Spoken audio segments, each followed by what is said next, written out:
The Sinner is actually a USA Network show. It's not a Netflix original. And it stars Jessica Biel as the lead actress. She plays Cora Tanetti, a married mother. You kind of see a lot from her perspective. But there are also bits where you see the husband, Christopher Abbott, playing her husband, Mason. And you also see a bit through the eyes of Bill Pullman, who plays Detective Harry Ambrose. You start by seeing Jessica Biel. She's a little bit on edge at times. She has a little bit of problem sharing an intimate moment with her husband, shall we call it. And they go to the beach. And you're thinking, what on earth is this show about? Where does the title come from? And then, very much out of nowhere, she picks up the knife that she's using. Well, before that, Gary. Before that. You missed before that. Well, gone. What I missed? Before that, she gets in the sea and appears to... okay, yeah, sorry. Well, she has a moment when she decides to go into the water at the beach, and she has a moment where... I mean, is this really a suicide attempt, or is this just being a bit sort of I think it's to show us that she's on edge, because she just sort of...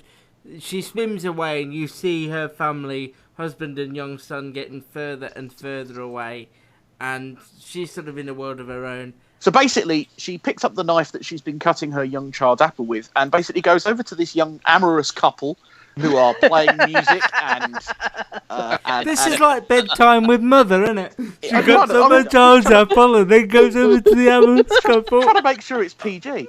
And basically, she starts stabbing the young man for what seems like absolutely no reason. It absolutely comes out of nowhere, and it is a truly shocking moment. And I think if you didn't know anything about this show, and I didn't know anything about it when I watched it, then I think you would say this is truly shocking. The fallout, basically, out of the rest of it is that you see the arrest, the arraignment. You begin to see what would happen when something like this would happen. I mean, again, and it's not... You see it very much through her eyes and the eyes of this detective by Bill Pullman, who's a little bit...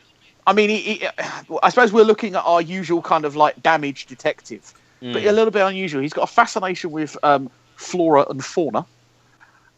And also... They're those twins that he slept with in 1978. Indeed. And he's also got a fascination with visiting a lady of the night who, how can I put this? Demonstrates a wantonness for pain. Oh my god. Does he think we got a really young audience to this podcast? I don't know who's downloading this, do I? I've got to be conscious. I've got a young nephew. He might decide, oh, look, Uncle Gary's doing a podcast. There are flashbacks throughout the episode where you see the young Jessica Biel, and the mother is very devout. So she sort of says things to Jessica around her behaviour, about her attitude, how... and it does seem very strange, and I think we're going to get more of that as the series goes on. That's why it's called The Sinner, isn't it? Yes, I think I understood it at that point. I thought maybe The Sinner was around the act that she did, but I think you're right. I think it is, but I think that you're going to get more into the background of why she did it as the series goes on. I knew, unfortunately, about the shocking moment, so that was kind of a bit ruined, but I still got the tenseness leading up to it of how's it going to happen, when's she going to do it, and I think this was a lot better than most shows on the USA Network. They've had a kind of rough run. I know they sort of came out of themselves with Mr. Robot a couple of years ago, but apart from that, the shows they produce are not of a great quality. I think the only other one that's really done any damage is Suits, isn't it, really? Yeah. I enjoyed it at the time, but not enough to go back. I think this is it, and I don't feel compelled to go back for more. I'll ask a question about that in a minute, once we've heard from Matt as well. I think it got going after the stabbing. I think I found quite a lot it is the key because thing I didn't know the twist, unlike Luke. So I was just like, what's this about? Why is it called The Sinner? They're going to the beach. It was all quite, this is her life, she's not happy. She spends most of it sort of in a world of her own. And she's not a very engaging character. So that no, she's quite distant, isn't she? Quite detached.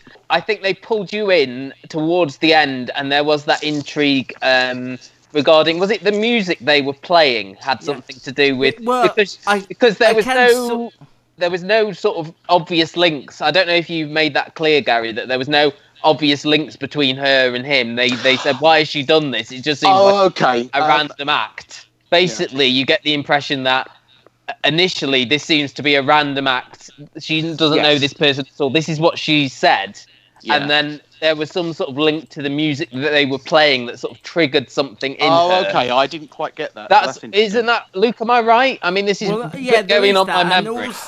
Yes, now that's it, because it was the music. The girlfriend had found that the boyfriend used to make music when he was in college. And to say Jessica Biel's, I enjoyed her performance. I just, as she's the lead character where everything is happening to, and I didn't feel as much empathy as I wanted to.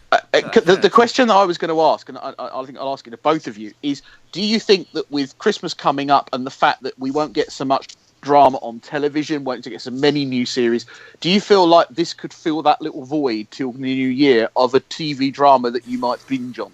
No. I don't think it felt high quality enough, and I don't think the characters were there. What's the status? The story was interesting, but the characters weren't.